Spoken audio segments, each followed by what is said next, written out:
Happy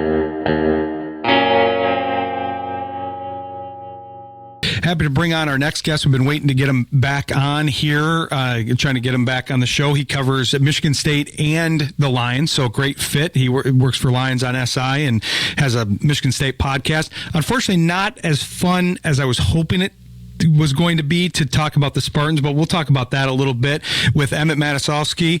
I'm curious about your thoughts on the game so far, Emmett, because obviously I've been talking and hosting the show, but it seems to be going well so far. I don't know that I expected a 14-0 score here with 5 minutes to go in the second half.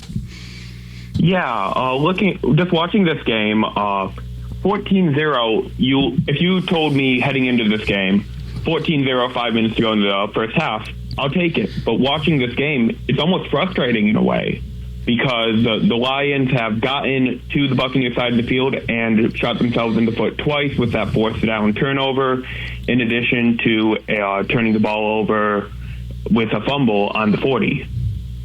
Okay, I didn't see the fumble. I saw that they were trying for the end zone, that they were basically in the red zone there, and they had that pass to Tesla that was over his head. And then I looked down and I was like, wait, I should be seeing points right now. The Bucs have the ball, but it's still only 7-0. So that's good to catch us up on that. Yeah, hopefully they can, because I was talking about this with Ty Schalter in the last segment. You got to have a more comfortable lead against Baker Mayfield. You can't be messing around here when it comes to the fourth quarter, because clearly that's his time to shine, and he's trying to make it work with this kind of patchwork receiving core. I see that Evans is down now. Yeah, Mike Evans just went down, so he might be back out. I know Igbuka's been playing, so both the guys that were questionable were both greenlit, but obviously kind of like some of these guys for the Lions, you can't do it too early. One of the injuries one of the injury returns for the Lions that I hear is going well is I hear Aleem McNeil is back to kind of wrecking the game plan here for the opposing offense. Yeah, Aleem had batted down a pass, and the interior looks a lot more stout tonight. I believe that the Buccaneers are at, let me check my stats real quick, but I want to say the Buccaneers are at, 13 yards rushing, if I'm not mistaken. That's a great stat to give us so far, especially considering, the Buccaneers have been good at their run game here so far. They're missing Bucky Irving, so that's part of it. Yeah. I know that it's been Rashad White and probably some others that have been... Rashad White and Sean Tucker, so that have been running in this game. But Rashad White's a good backup or secondary running back. He was the starter before Irving kind of took the center stage there in the run game. But the Lions have been pretty stout in the run game for the most part without McNeil. So you got to imagine that would be a huge effect. I see they just got a sack here, so they're crushing that can here, just like Campbell likes.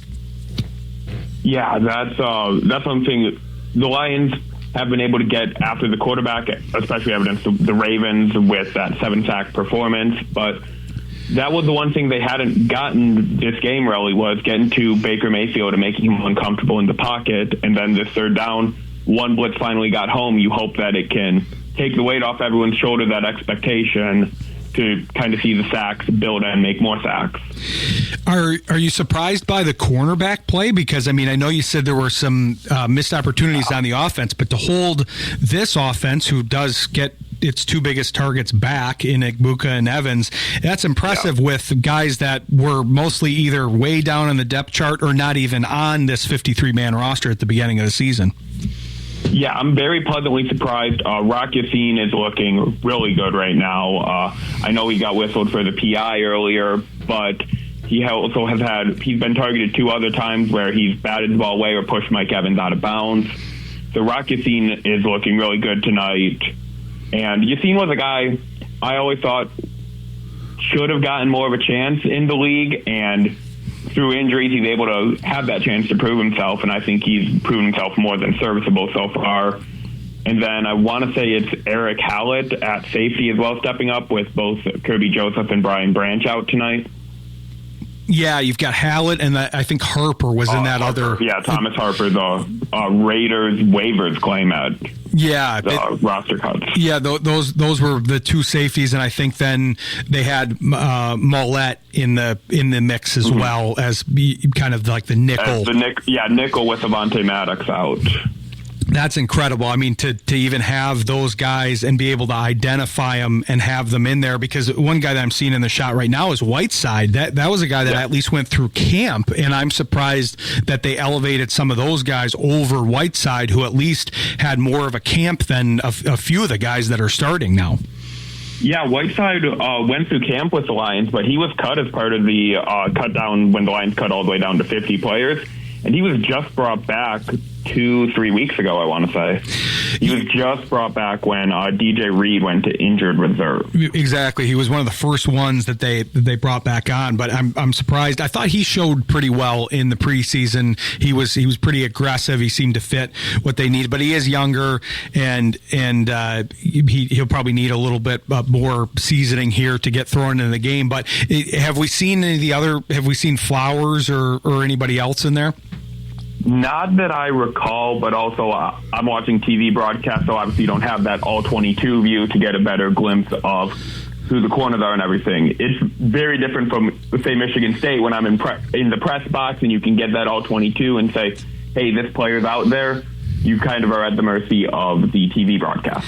Well, you're giving me a good transition there. We got to take a quick break because we're a break behind here, but I want to talk about Michigan State and what's going on there, because that was a team I was pretty high on at the beginning of the season. Like you said, you're in the press box. You got good expertise there. You're one of the writers and content creators for them. So want to talk to you about your take on the Spartans here so far, but we'll come back with Emmett Matavosky. Stick with us. You're listening to Sports Intel on Jethro FM. Coming back here with Emmett Matavosky of Lions on SI, and he also covers the Spartans. And I want to talk about them, Emmett, because I expected to be covering them a lot this year. We've covered them some, but I really had higher expectations. I thought this could be kind of one of the sneaky teams. You've got Aiden Childs getting his feet underneath them. The quarterback coach from Oregon State rejoins them. You've got consistency in the coaching staff.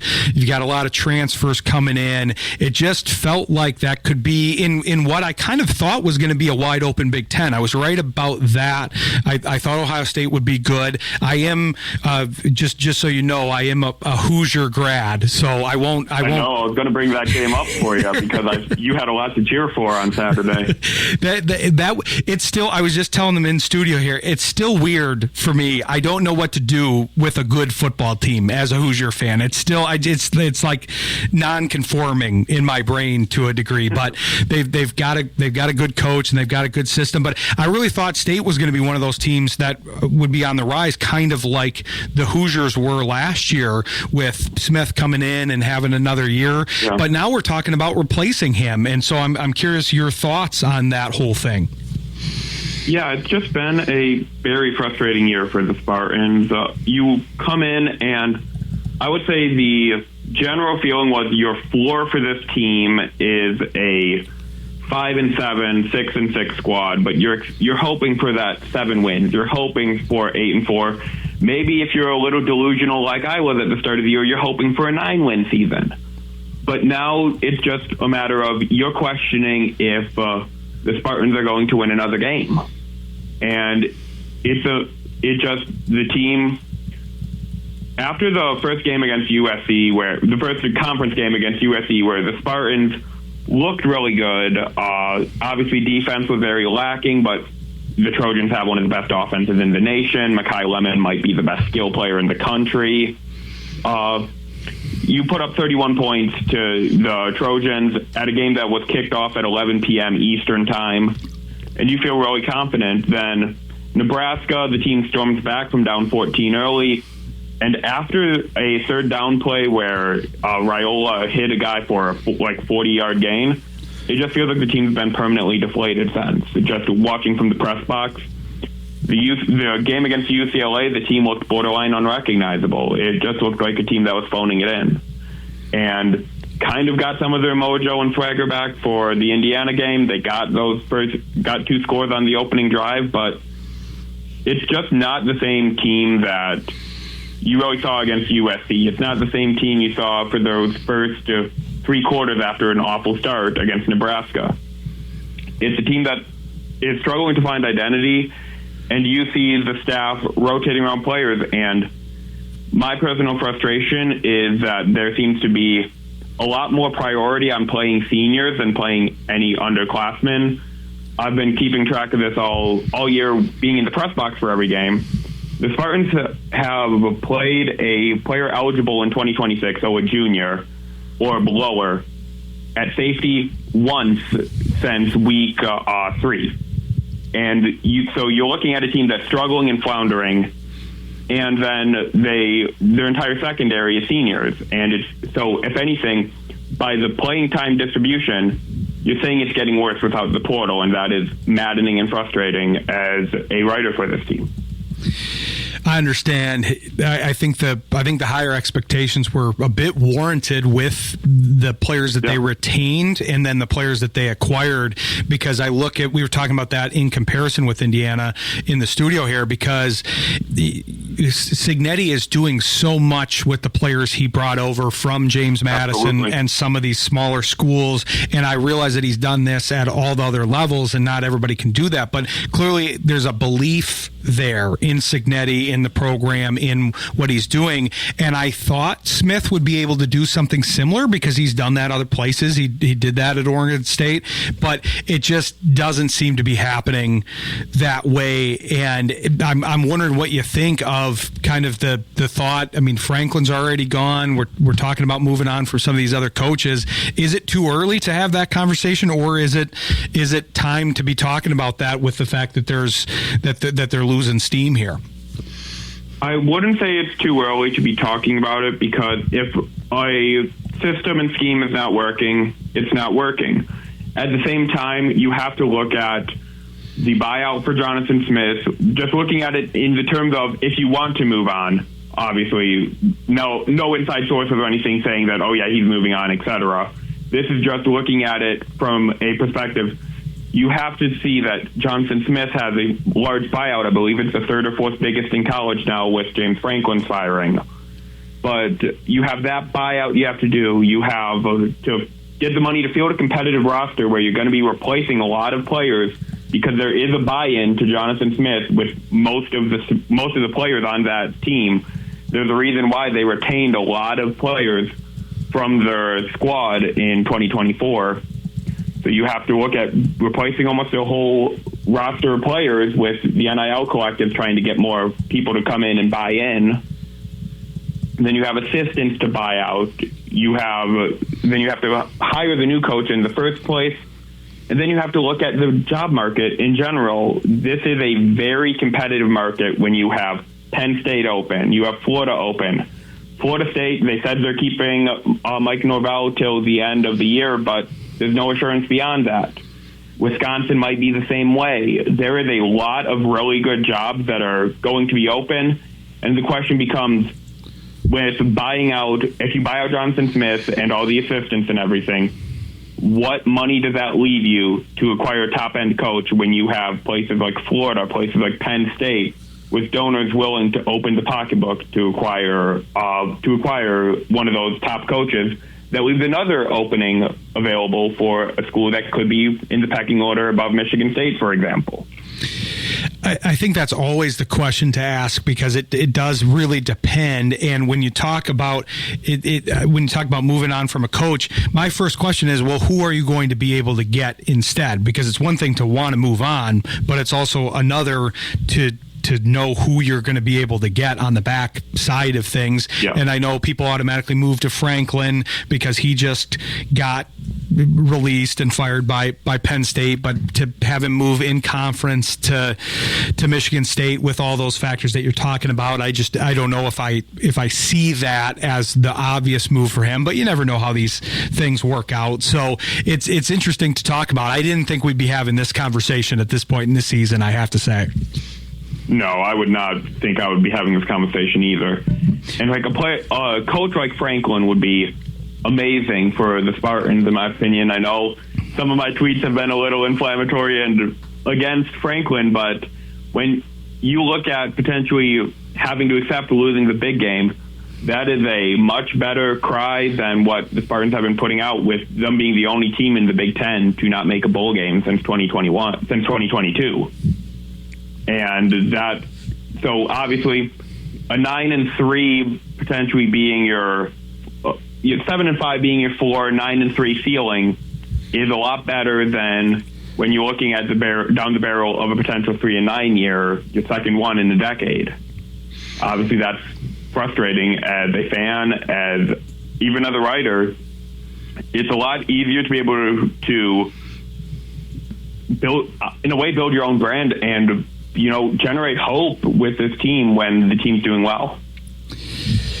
Exactly. Yeah, it's just an interesting change from what we thought was going to happen potentially at the beginning of the year. Looks like a big play. I want to ask you one question about the Lions before we get out of here, but it looks like they reversed that catch, and now the Lions have gotten a turnover here. Huge play by Walsh. Yeah, by one of the acquisitions we were talking about. So yeah, you basically wrestled the ball away from Cade Otton there. So that's a great play. Now they've got a minute 45 to work with here, but I want to ask you, Emmett, because I follow your writing and enjoy your writing, and I saw that you had a recent article, because one of the main topics, given the injuries on the defensive back side of things and the defensive end issues with Davenport and Pascal and different players there's been a lot of trade talk, and usually I'm one to kind of dismiss that to a degree. I think the Lions have a good culture, and I think they're right to kind of stick with it. That's been working for them. Look how this game is going. They're throwing guys that none of us, even the ones that follow this, haven't even heard of, Mollett and a lot of these other guys, and they're throwing them in there. They're playing well because they fit the culture. They know they can fit their schemes. But I'm kind of turning the tide a little bit this year with how open things are, and the road to the Super Bowl looking like it's a decent path for them this year. If they can shore up some of those defensive end issues, get more of a pass rush, maybe add a cornerback to that room, I think this might be the time to do it, depending on what they can give up. And you wrote a good article about basically acquiring two pass rushers at once, getting Hendrickson and Phillips before the trade deadline, and I found that interesting because they're really not giving up as much for those players, because that's always what it's about. If you're giving up first-round pick, 2 first-round picks to get those guys, then no, they're probably not worth it. But essentially a second, right? Because they get a fourth back in that Hendrickson trade, as far as ESPN said, and then they give up that fourth to get Phillips. You're trading a second rounder to get Phillips and Hendrickson. That's a pretty good haul.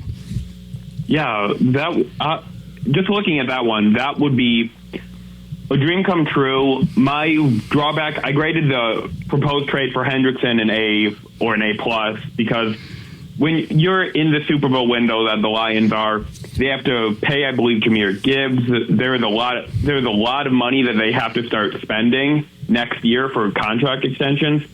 So this might be your one chance to really settle up at the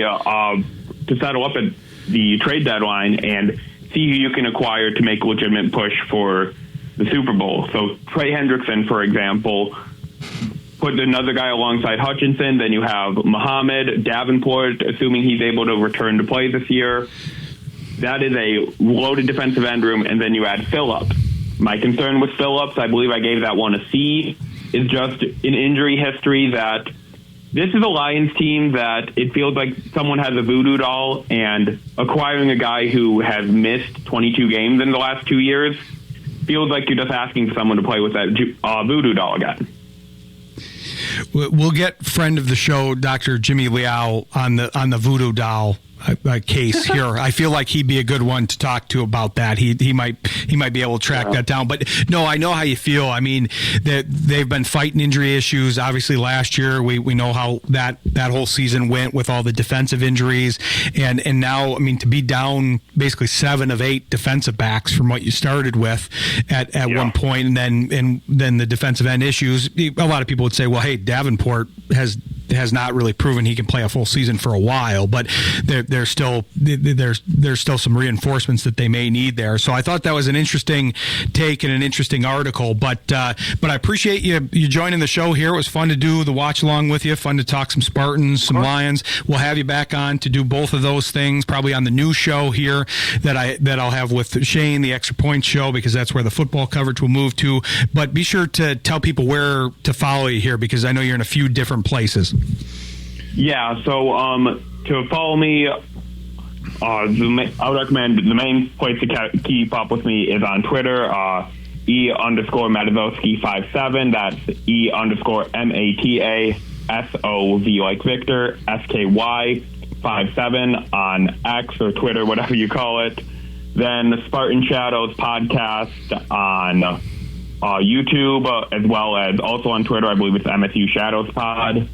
And then also, you can, as said by Indiana coach Kurt Signetti, Google me. That'll lead to, I believe the top 2 results are my Lions on SI page and my Spartan Shadows page. If you want to keep up with my writing or any of my articles, I work with a great crew at Lions on SI. I highly recommend checking out any of their works. John Macaron, Vito Chirico, and Christian Boer, all amazing people, amazing writers. Highly recommend their stuff. Yeah, and also I'm sure you've linked my stuff for like Twitter and the show. So.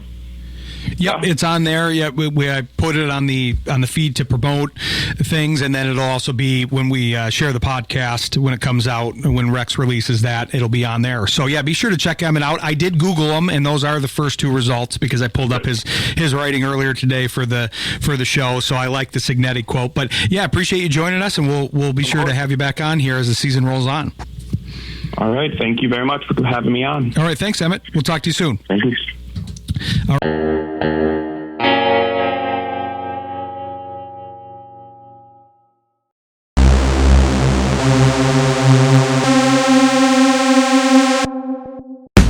Sports Intel with Ryan Walsh is brought to you by Mary Freebed, Collectible Insurance Services, West Michigan Eye Care Associates, Eric Hall, DDS, Calder Financial Group, Grand Management, Rydan Investments, JH Realty Partners, and Encore Business Group. Sports Intel with Ryan Walsh airs live Monday nights, 7 p.m. Eastern on Jethro.fm. Stay informed and stay vigilant.